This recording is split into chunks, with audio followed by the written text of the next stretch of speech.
Hello, dear listener. Welcome to my channel, where stories are so scary that only the bravest and most fearless can listen. If you are sure that you are brave enough, subscribe to my channel and I will question your bravery. But before you do, let me warn you, these stories are not for the faint of heart. They are not for people who scare easily. They are for people with ice in their veins and darkness in their hearts. If you are one of those people, then I welcome you. Come closer, listen closely, and prepare yourself for the horror that awaits.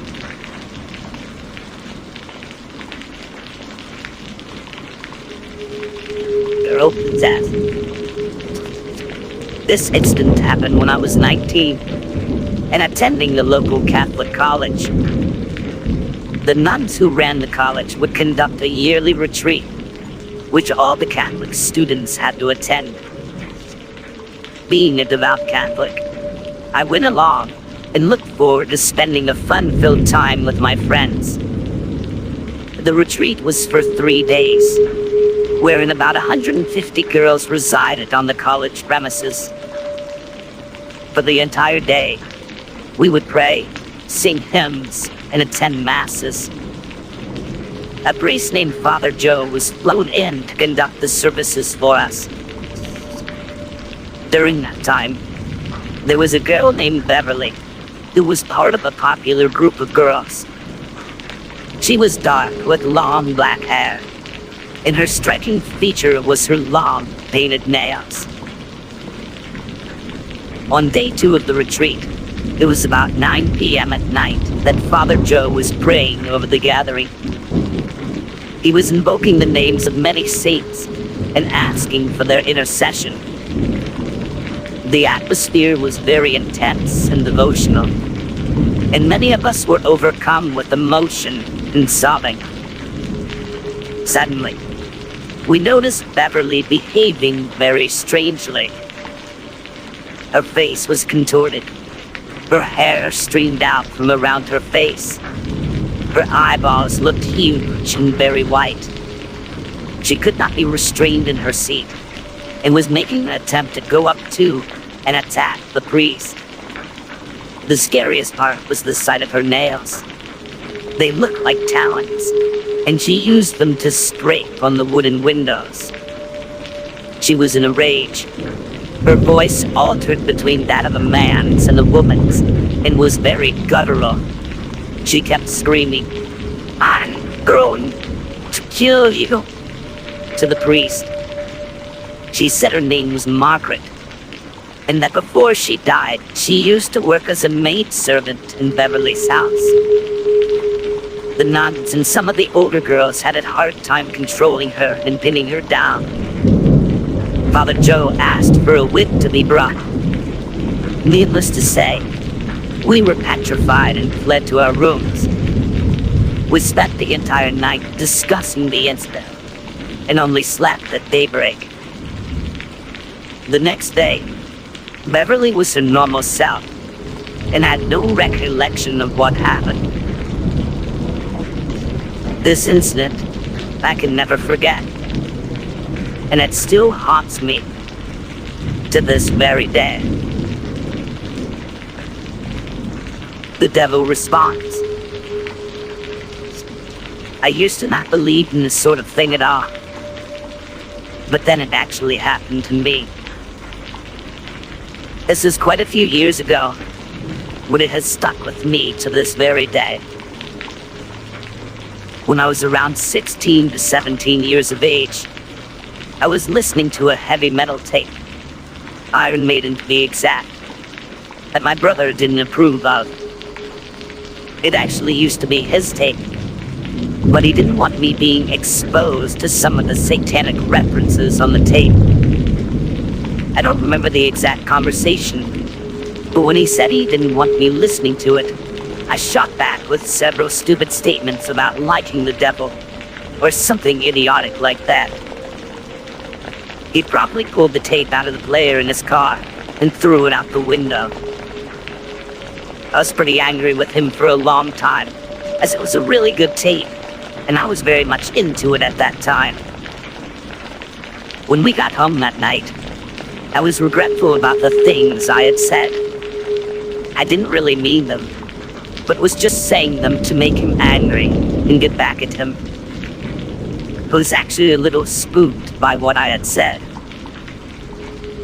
Now, a little background about my house at the time. My parents were very heavily into antiques, and this house itself was created to look like a very old house, even though it was only maybe 20 years old. It had all this old woodwork and old-looking paints. The windows were all hand-blown glass, etc.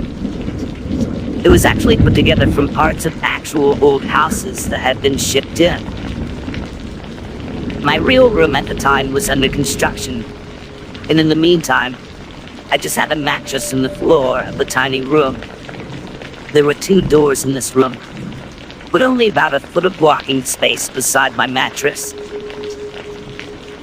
Once bedtime arrived, I was still kind of shaken, so I turned on the lights in the room adjoining the one I was sleeping in, and left that door open so I could see everything just fine. I said goodnight to my mom and laid down. I had been there maybe 30 seconds when I heard what sounded like some sort of tiny footsteps coming across the wooden floor in the adjoining room. Now in this house, you could hear everyone coming in and going. All the floors creaked. Furthermore, you could pretty typically tell who it was that was coming. But in this case, I didn't recognize the footsteps.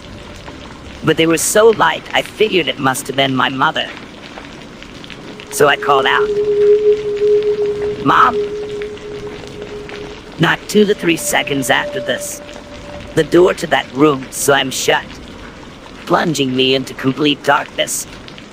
And right around the same time, I heard what sounded like these little feet run across this room, and right up the little bit of floor space right next to where my head was. There was no way this could have been a person. I was scared out of my mind. I quickly yanked the covers over my head, and for the only time in my life, broke out in a cold sweat. I sat there with my mind going absolutely nuts about what to do, realizing that whatever ran in my room was still there, right beside me.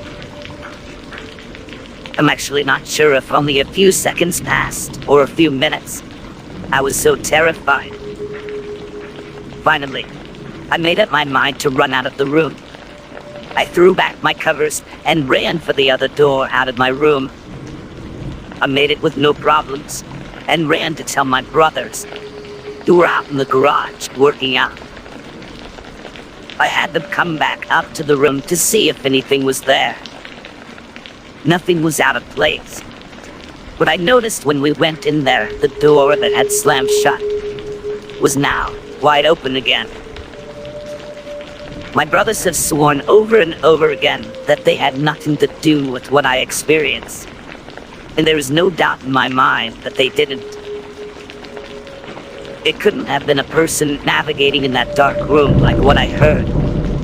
I've never imagined weird things like that, and I'm 100% positive I didn't fall asleep either. It happened, and I can't explain it. I'll tell you one thing though. I never had said something stupid like I did that day.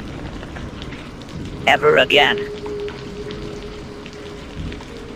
Chomedy, devil. There's something up here in Quebec, Canada. Specifically the city of Laval, in the district of Chomedy, not far from Montreal. Too many strange occurrences in the last few decades have happened here. I will tell you about the most famous one, of which I am one of the witnesses. Tracks on the asphalt ground, burned into the ground, were found in June of 1976 in my neighborhood, just a street corner away, in fact. To this day, No method of reproducing those tracks was successful. It wasn't chalk, paint, or any other known substance. And what did those tracks look like? A goat's hooves. Hundreds of them across the tiny street. The tracks started at one point in the middle of the street and ended inexplicably a few feet further away. No clue where it had come from and where it had headed to when it departed. It was as if the devil had briefly entered our realm, walked around a bit, and vaporized just as he came. All the tracks were different, which in experts' opinion proved it was no hoax. All the area heard about the tracks. Famous local paranormal expert Christian Robert Page investigated them too. On the end of this, when I saw the tracks myself, I wasn't very much impressed. I was very young at the time, only about 10. Only now have I put two and two together. There are rumblings in the area of a lot of Satanism going on around here. And if any of it is true, those tracks might well have been the devil paying a visit to its fan club. The coven apparently gave their idol the wrong address.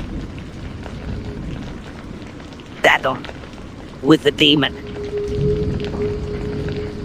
From little on up, as my mother likes to say, I have seen and felt things that no one else could.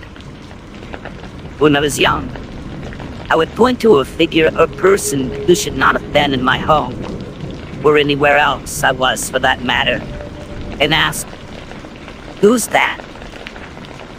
Normal reply to this was, "No one, be quiet," as my grandparents are deeply religious and felt anything abnormal was the work of the devil. As for my mother, she just gets freaked out very easily.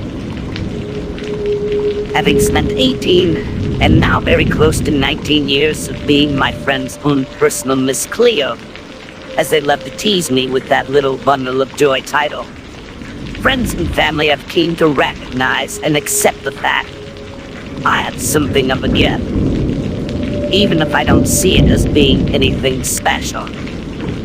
However, one of the most startling experiences happened this year. At one point during the year, I was on a 4-month internship at my mother's workplace. I adored not only my job, but my mother and my boss, who I'll simply call D. I don't think there's any real way to describe the incredible person that D is. So I'll just say that she believes in exactly what I do. So one morning, she was working from her home office and called in to check on my mother and I to see how our work was going.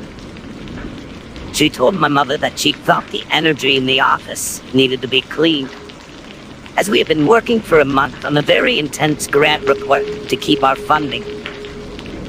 Needless to say, stress levels at that time were through the roof, and she wanted all the negativity in the office out.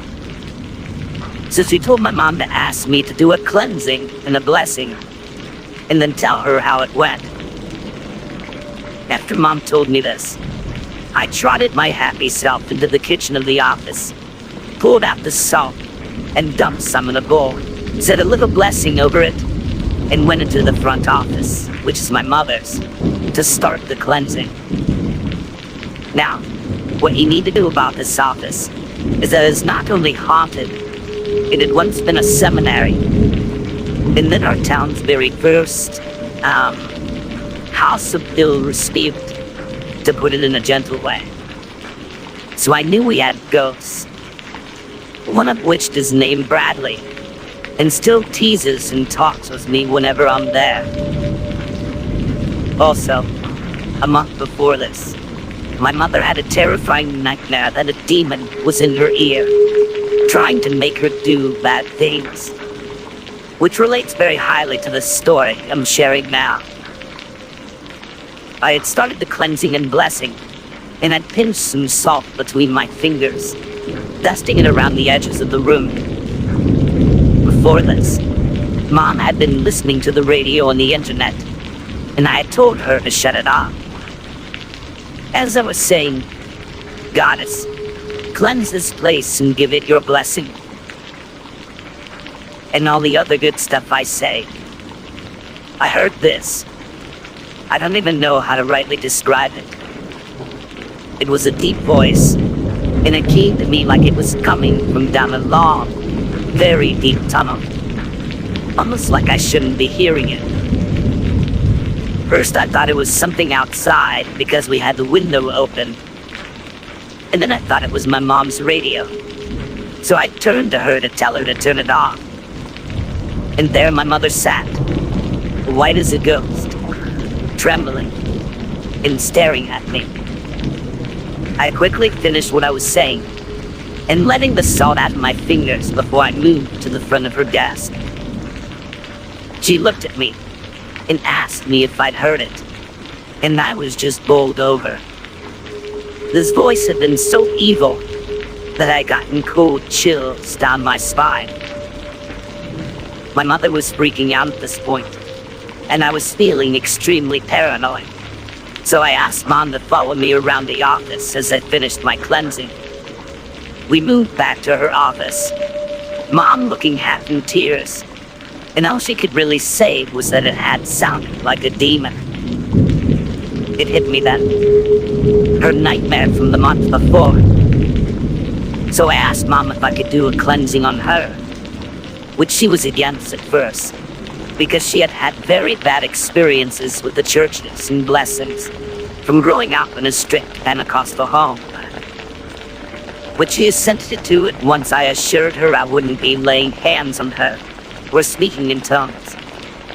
So I moved over to her and wrapped my arms around her shoulders, my chin on her head as she was sitting down.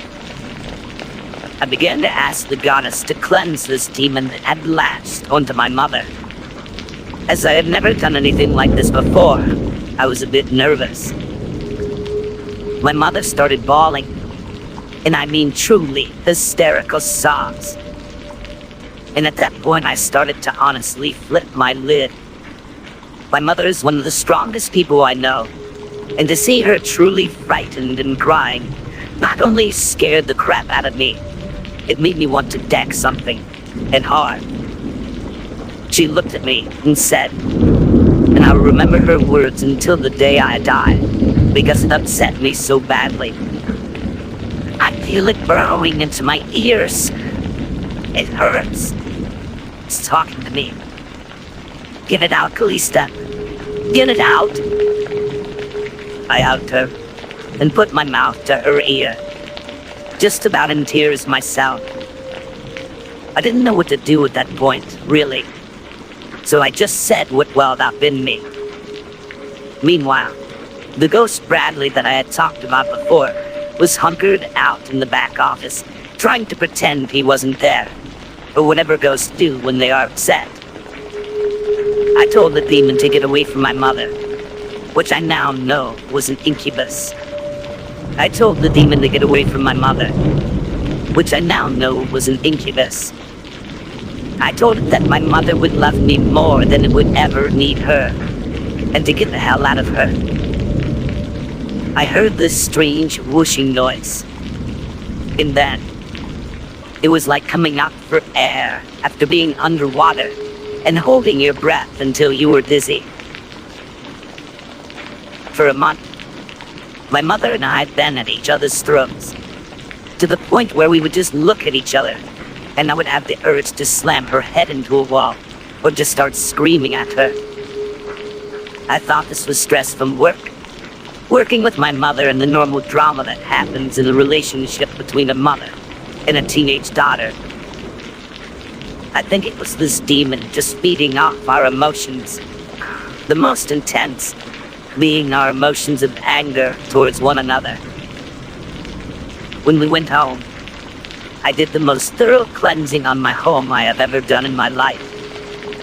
And during the day at the office, I sat there a half an hour watching a black shape flash through our windows. looking like it was trying to get back in. I'm glad to say, it couldn't. The Hooded Demon. When I was about 8 or 9, I shared a room with my dad. And one night I was getting home late with my mom. I looked down the hallway to see a short, robed, hooded thing standing there staring at me. I couldn't see his eyes under his hood. Where his face should be was all dark. When I told my mom, she looked, and it wasn't there anymore. About a week later, as I was sleeping, I felt something pulling on my leg. This time it wasn't wearing a hood. As I looked at it, it looked like a gremlin, or the orc from Lord of the Rings. This happened on and off for the next couple of months. When I woke up and saw it, it was because I felt something watching me. I was unable to move or scream for my parents. Finally, one night as it was pulling on my leg, I got the nerve to take a swing at it. It then disappeared. Every night after which I prayed, and I never saw it again. About 4 months ago, a friend of mine was telling a group at work about how he had seen a demon-like creature at his bed when he was little. And I ended up finishing the story for him. I wonder if the other people who have experienced this live anywhere in the San Pedro, California area. More black-eyed people. It was a nice sunny day in November, and I had been out running some errands. I decided to stop at Starbucks on my way home to get some tea. There were a lot of people at Starbucks, which was no surprise. I got my tea, headed out the door, and had to stop and organize myself as my keys migrated to the bottom of the purse, and I still had to get my wallet in. So I plopped the stuff down on an open table and tried to get my act together. I felt like I was being watched. So I turned around to give a look of whatever to the bird that I assumed was watching me. The smart aleck remark died in my mouth as I caught sight of him and made inadvertent eye contact. I should note here, I did not see anything unusual in his manner of dress. Jeans, black shirt, lightweight black jacket, no hat or overcoat. Not unusual dress. His hair was almost black, but didn't look like any darker than my boyfriend's hair, of whom is of Japanese descent. His skin tone was a bit olive and pale, but not overly so. It was the eyes and the aura coming off of him that scared me. The eyes, blacker than black, no white at all, wall-to-wall black. And I just felt a darkness around him, an evil. As I looked in his eyes, I somehow knew that was not a human soul occupying that body. And I felt that he knew that I knew he was not human. I got the feeling that he was amused by this, that he could keep humanity away, and he was challenging me. Telepathically, I felt him say, "Are you going to run away too?" To which I replied, "I'm leaving because I was planning on leaving." I then broke eye contact, deliberately, and proceeded to get my stuff organized and walked back to my car. Somehow, I felt that it was important that I show no fear as he was still watching me. So I held it to a fast walk, got in my car, and left. This spooked me pretty badly. But I now know that we are not alone in this world. We share our world with others, non-human. Voice from hell. It was about 7 p.m. I was alone. My parents were out and I was reading a book for homework.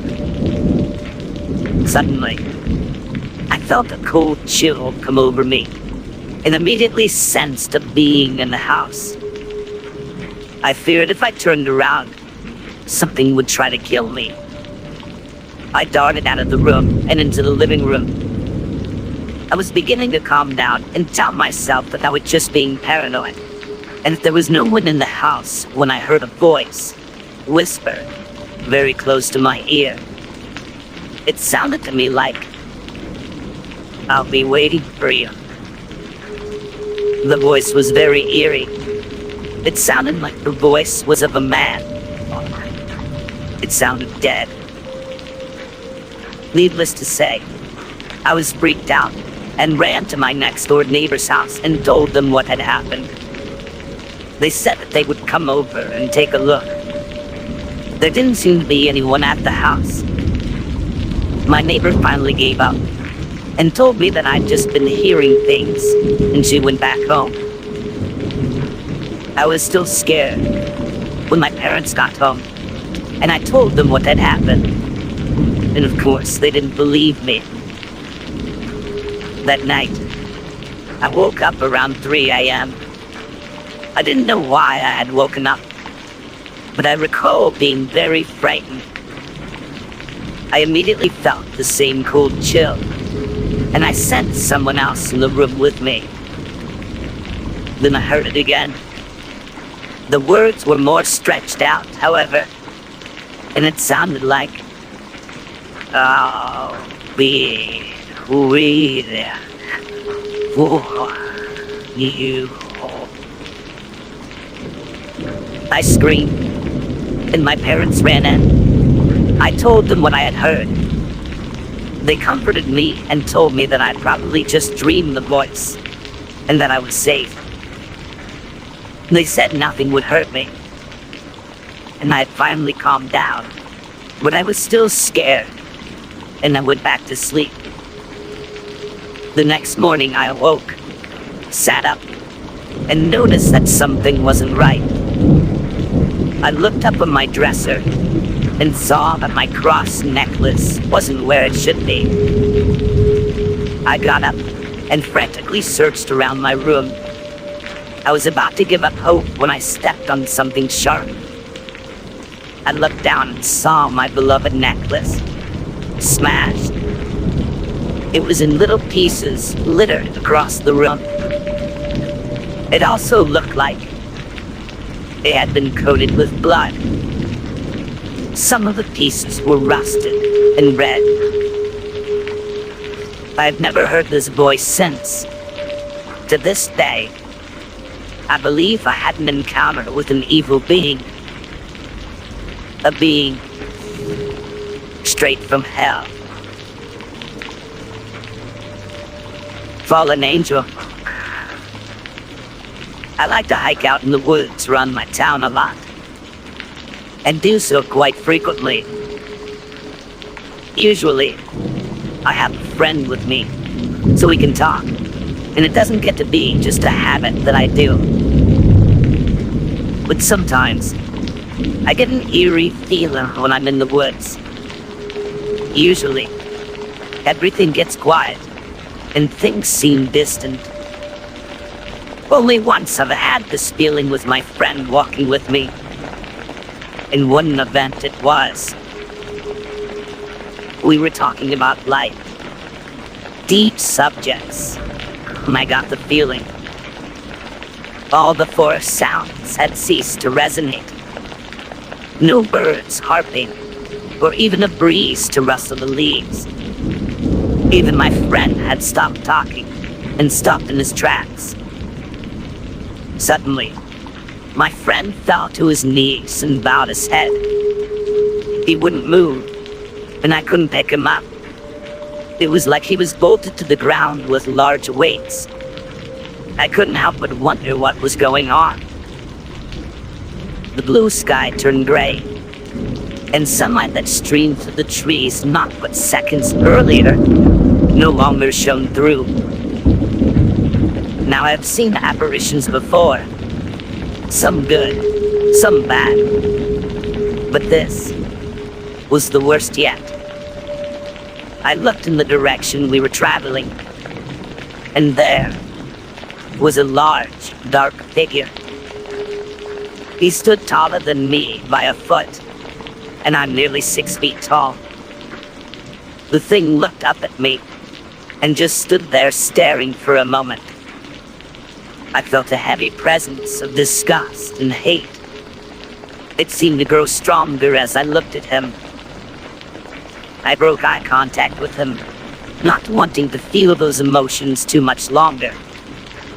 But he spoke to me in a clear voice. He commanded me to look at him. I knew that he was evil, and I shouldn't look. But I wasn't afraid of what he was, so I did anyway. My friend was still bolted to the ground, so I looked up, and this time he was but a foot away from me. He wore all black, and had enormous wings. But they weren't like a bird's. They were strange wings. One wing was only thin bones, like those that make up a bat's wings. And the other was a wing of rotting flesh and molting feathers. The only way I can title him in appearance was like a fallen angel. We stood there for a bit just watching each other. Then the thing raised an arm and pointed with one finger at me. He smiled and said, "I will see you again one day.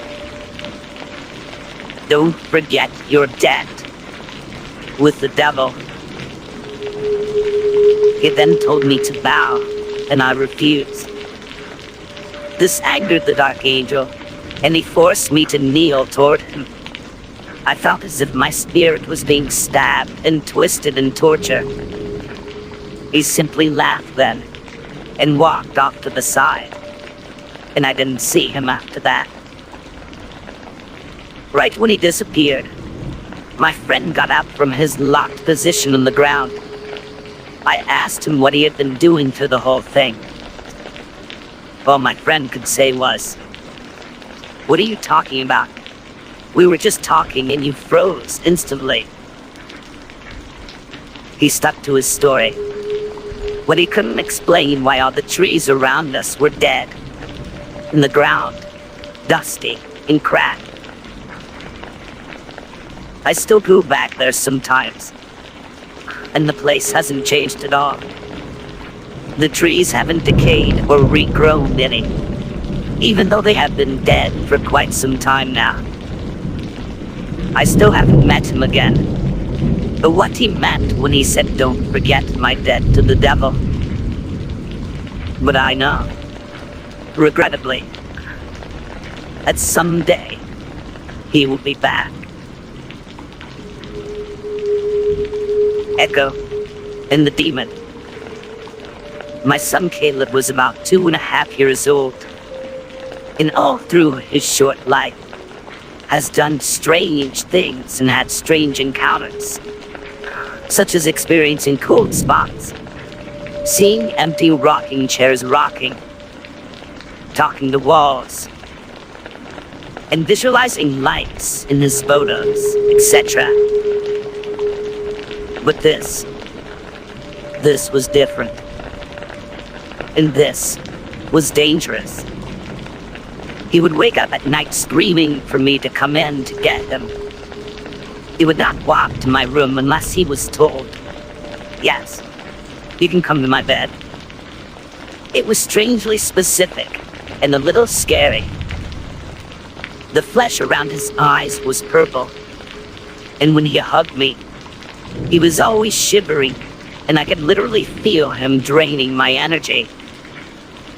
He complained about the man with big eyes sitting by his bed at night and rocking, telling him he was a bad boy for wanting to go to my room.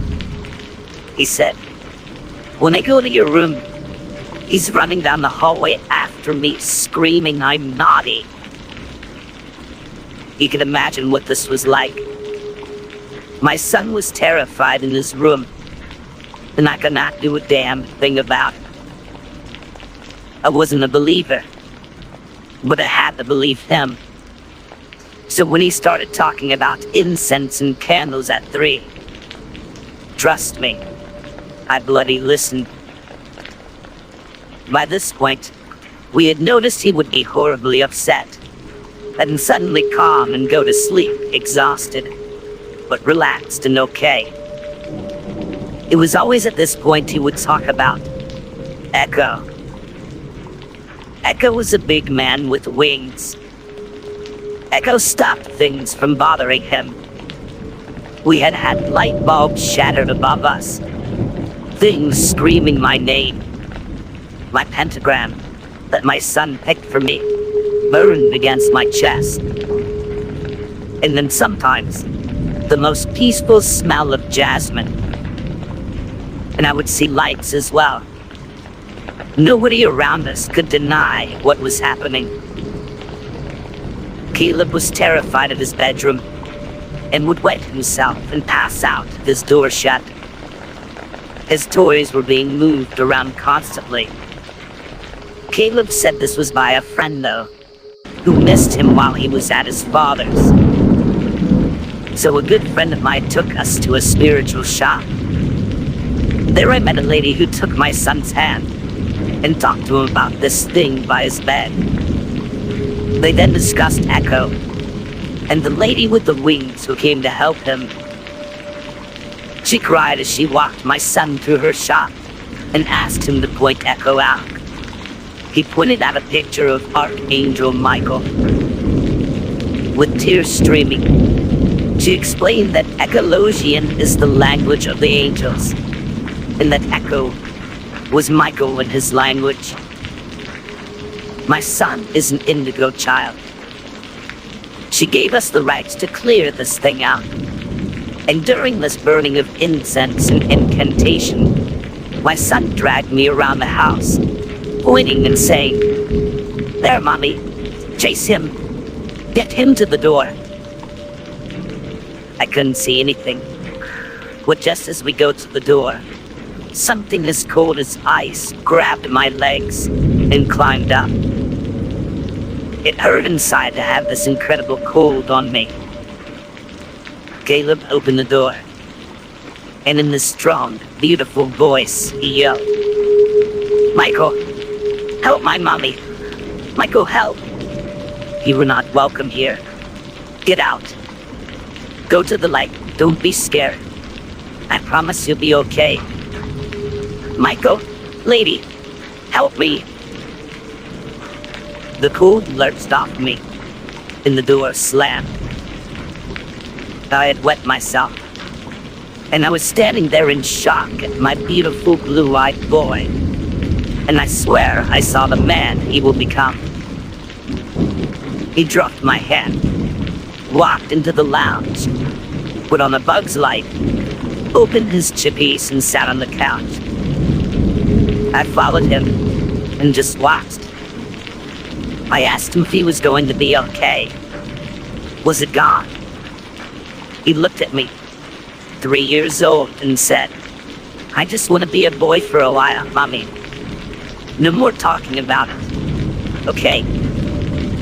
All I could do was love him more for that. It's now been 4 years. He's coming up on his 7th birthday. 6 months ago, my son came downstairs and asked to see his angel oracle cards. He hadn't touched them for that whole time. He opened the box, turned the deck upside down, and shuffled on the floor. He closed his eyes and held his hands over the jumbled deck and pulled a card. It was Archangel Michael. He smiled and said, "Look, Mom, it's time." He has been collecting gems, reading cards, talking to Michael, catching ghost photos, predicting, reading minds. But most importantly, he has love, unconditionally. I love my son regardless of who or what he is. But to have a genuine earth angel in my arms every night is the most beautiful feeling in the universe.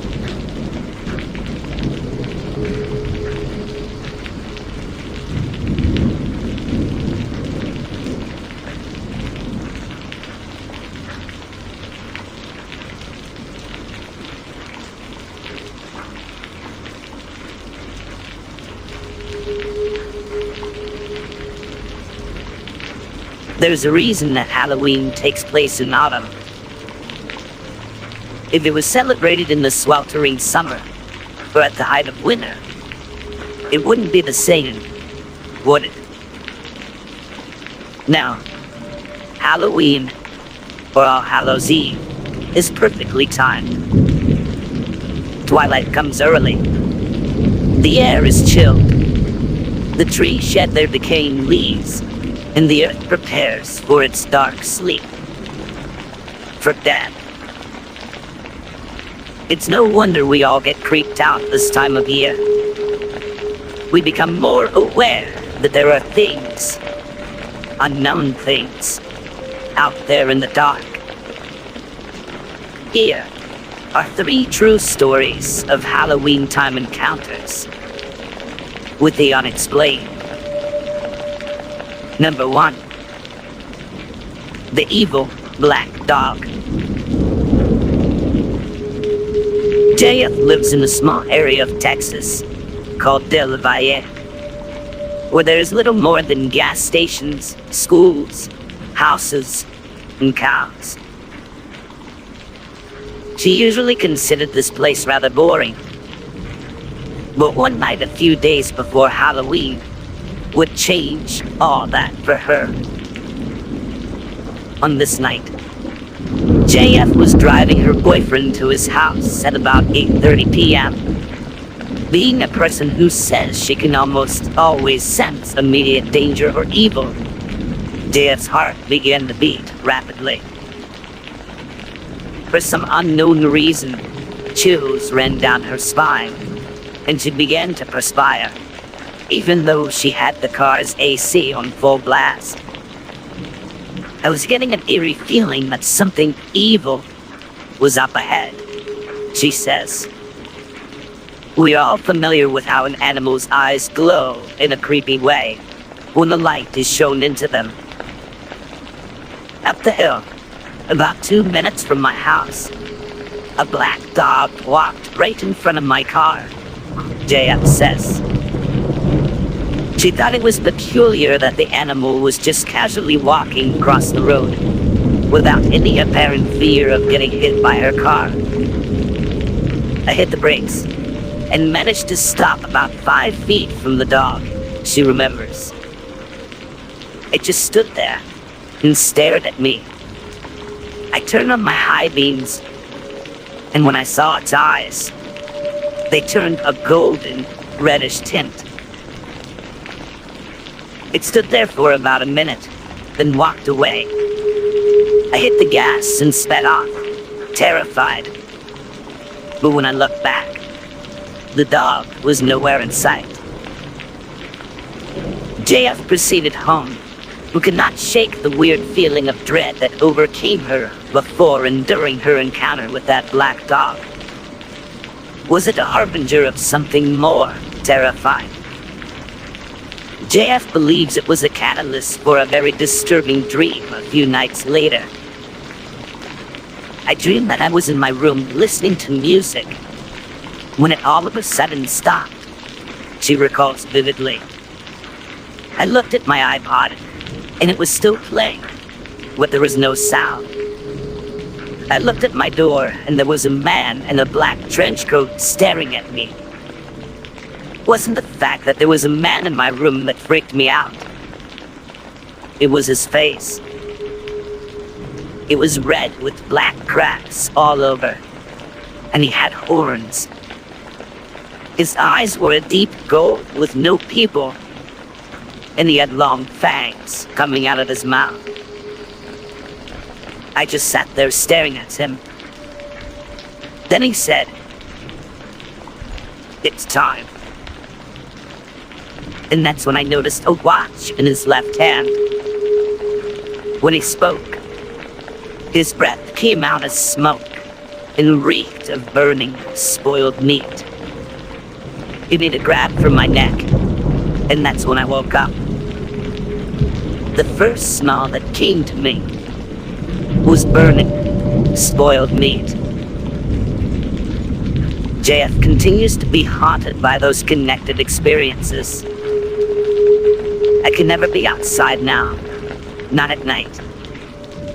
Demons and ghosts exist outside. I have purified my room because it seems that's where I'm most vulnerable. These entities seem to appear when I'm trying to enjoy life. Number 2.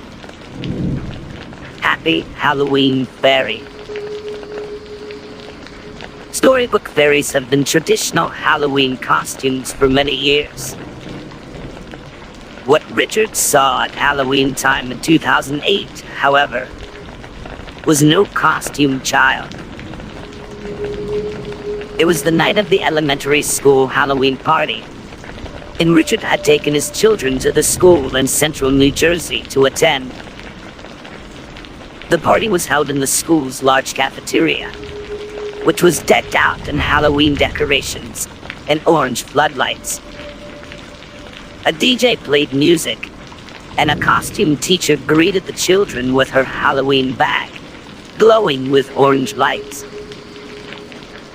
As the children enjoyed the festivities, Richard ducked outside to the parking lot to catch a quick smoke. He could still keep an eye on the kids from outside through the windows. As he was standing there smoking, Richard noticed a tiny, but intensely bright orange light dancing about at the treetops near the tree line past the end of the parking lot. At first, he didn't think much of it. Perhaps it was just a reflection of the orange floodlights, he thought. But the more he watched it, the more puzzling it seemed. What is that anyway? He asked himself. The glowing orange light was fluttering around like a butterfly in erratic up and down motions, and from side to side. I considered that perhaps someone had a Halloween light suspended from a string on a pole, he says, and was bobbing it about because that's what it looked like. But that didn't make sense either. This fluttering light was 20 feet off the ground. Could it have been a remote-controlled flying toy of some kind?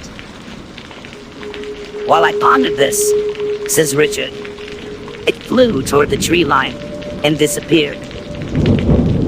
I went down to the end of the parking lot to see if there was any people in the grass near the trees. Other than what appeared to be a person sleeping in one of the cars, there was nobody in sight. I can only conclude that this must have been a fairy enjoying the holiday festivities. Number 3. The Troll. Amanda's Halloween experience took place in 2008, right before the holiday. And no matter how much she tries, she could not forget or convince herself that she was mistaken in what she saw. I was driving to my parents' house for Sunday dinner, Amanda says. It was a trip from Amanda's home near Pinecrest in Campbell County, Tennessee, to her parents' more rural home, 5 miles further out of town. It was a sunny fall day at about 4 o'clock in the afternoon, and Amanda was driving rather fast on the winding road with her daughter in the front seat. She was a bit late. I came around a curve in the road, she says, and suddenly had to swerve the car sharply to the driver's side to avoid hitting something sitting on the edge of the road on the passenger's side. I slowed down and got a good look at it, and I have no idea what I saw. It, whatever it was was sitting slightly in the road with its legs stretched out in front of it. Its back was facing the road, and its legs were in someone's driveway. At first, I thought it was a Halloween decoration some moron had put on the road for a joke, because it looked like a stuffed dummy or something. I saw it back too at first, and it wore all black, a black hat, and had straight black hair coming to just past its collar. I say it looked like a dummy, because it was sort of slumped over, and the back of its coat looked lumpy, like it was stuffed with leaves. Amanda passed it slowly in her car, rather annoyed at the prank because it nearly caused her to wreck her car. But then it became apparent that this was no Halloween dummy. It turned and looked at me. She says, the best way I can describe its face is that it looked sunken and wrinkled, like a dried apple. Its face was also solid black, like the rest of it, and it didn't move except to glance over its shoulder at me. My daughter looked at me, shocked, and I hit the gas and sped away. I was horrified, and told my mother about it when I arrived there, describing it as ridiculous as it sounds. I called it a troll. She laughed at me, even though my daughter supported my story and insisted that it had been someone in a costume. But why would they be sitting in such a dangerous spot in the road like that? I don't have a clue what it could have been, but I'd never seen it again. Neither have I forgotten it, unfortunately. I think about it every time I pass that driveway. My family still teases me about my troll sighting, so I don't tell anyone about it anymore.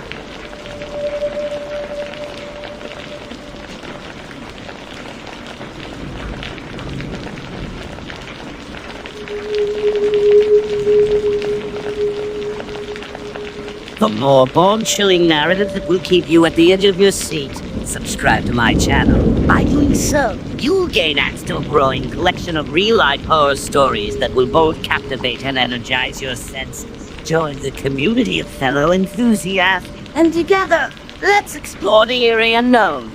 Subscribe now, and prepare for more terrifyingly true tales that will leave you craving more.